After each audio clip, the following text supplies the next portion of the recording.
friends, welcome to Kovilpatti special. இன்னைக்கு நம்ம கோயில்பட்டி ஸ்பெஷல்ல சீம்பால் திக்கா எப்படி செய்யலாம்னு பார்க்கலாம். இந்த வீடியோவை ஃபர்ஸ்ட் டைம் பார்க்குறவங்க சப்ஸ்கிரைப் பண்ணிடுங்க, அப்படியே பெல் பட்டனை ப்ரெஸ் பண்ணிடுங்க. இந்த வீடியோவை ஃபுல்லாக ஸ்கிப் பண்ணாமல் பாருங்கள் ஃப்ரெண்ட்ஸ்.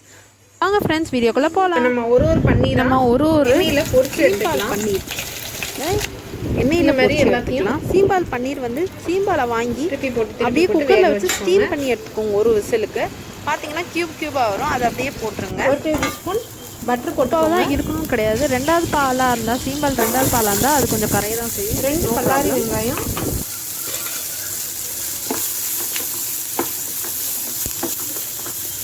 நல்லா ஃப்ரை பண்ணிக்கோங்க.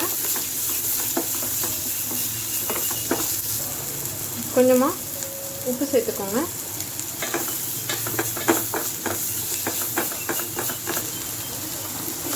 மூணு தக்காளி மீடியம் சைஸு,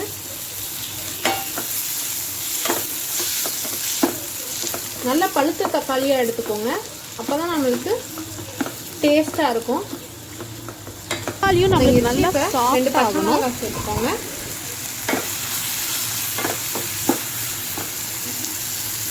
2 பல் வெள்ளைப்பூடும் 1 துண்டு இஞ்சியும் சேர்த்துக்கோங்க. இது எல்லாமே நம்ம வந்து அரைக்க தான் போகிறோம். நல்லா சுருள வதங்கினா போதும் நம்மளுக்கு.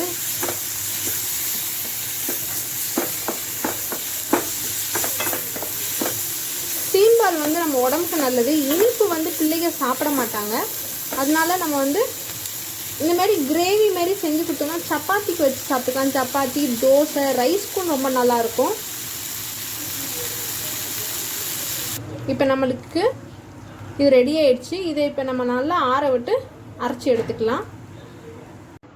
நான் இப்போ எண்ணெயில் போட்டு பொரிச்சு எடுத்துருக்கேன் பாருங்கள். நம்ம இப்போ அரைச்சிக்கலாம். இந்த மாதிரி நல்லா ஃபைன் பேஸ்ட்டாக அரைச்சிக்கோங்க. இப்போ ஒரு பேன் எடுத்துக்கோங்க. 2 டேபிள் ஸ்பூன் பட்டர் போட்டுக்கோங்க. பட்டர் நல்லா மெல்ட் ஆகட்டும். இப்போ நம்மளுக்கு பட்டர் நல்லா மெல்ட் ஆயிடுச்சு. ஒரு கிராம்பு, ஒரு ஏலக்காய், ஒரு பட்டை, ஒரு கொஞ்சமாக கல்பாசி, 1 டேபிள் ஸ்பூன் சோம்பு, இது எல்லாமே நல்லா ஃப்ரை ஆகட்டும். ஏன்னா அந்த சோம்போட ஃப்ளேவர் நம்மளுக்கு ஸ்ப்ரெட் ஆகணும்.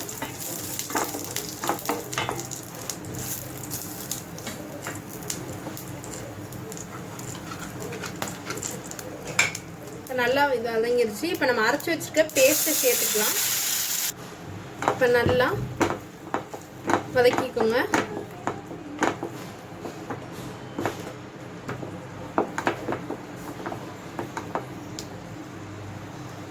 இதை நீங்கள் பன்னீர் வச்சு கூட இந்த டிஷ்ஷை செய்யலாம். 1/2 டேபிள் ஸ்பூன் மிளகாய்த்தூள், 1/4 டீஸ்பூன் மஞ்சத்தூள், 1/4 டீஸ்பூன் சீரகத்தூள், இது எல்லாத்தையும் நல்லா மிக்ஸ் பண்ணிக்கோங்க. மசாலாவெல்லாம்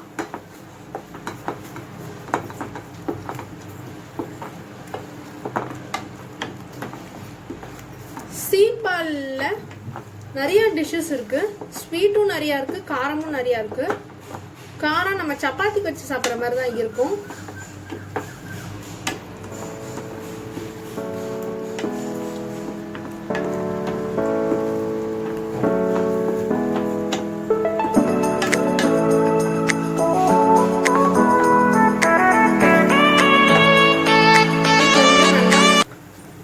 ஒரு 2 மினிட்ஸ் எண்ணெய் பிரிஞ்சு வரும் நம்மளுக்கு. சீம்பால் வந்து இப்போ தேவையான அளவு தண்ணி ஊற்றிக்கலாம். ஏன்னா நம்மளுக்கு கொஞ்சம் கட்டியாக இருக்கு. நல்லா மிக்ஸ் பண்ணி விட்டுக்கோங்க. தேவையான அளவு உப்பு சேர்த்துக்கோங்க. கொஞ்சமாக சீனி சேர்த்துக்கோங்க, சுகர். ஏன்னா நம்மளுக்கு புளிப்புத்தன்மை தெரியாமல் இருக்கிறதுனால கொஞ்சமாக சுகர். இப்போ நம்மளுக்கு நல்லா கொதிச்சு வந்துருச்சு. இந்த ஸ்டேஜில் நம்ம இதை சேர்த்துக்கலாம். சீம்பாலை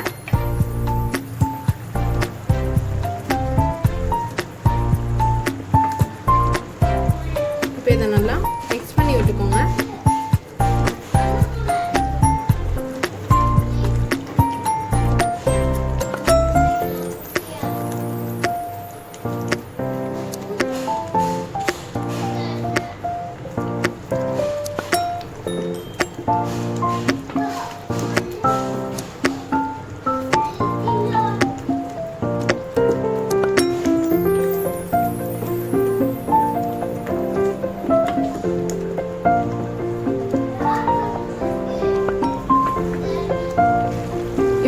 ரெடி ஆயிடுச்சு.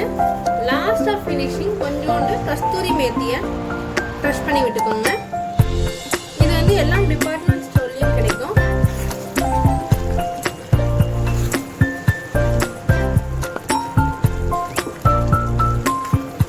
அவ்வளோதான் ஃப்ரெண்ட்ஸ், நம்மளோட சீம்பால் டிக்கா ரெடி ஆயிடுச்சு. ஃப்ரெண்ட்ஸ், நம்மளோட சீம்பால் டிக்கா ரெடி ஆயிடுச்சு. கடைசியா ஃபினிஷிங்ல கொஞ்சமா பட்டர் நீங்க சேர்த்துக்கோங்க.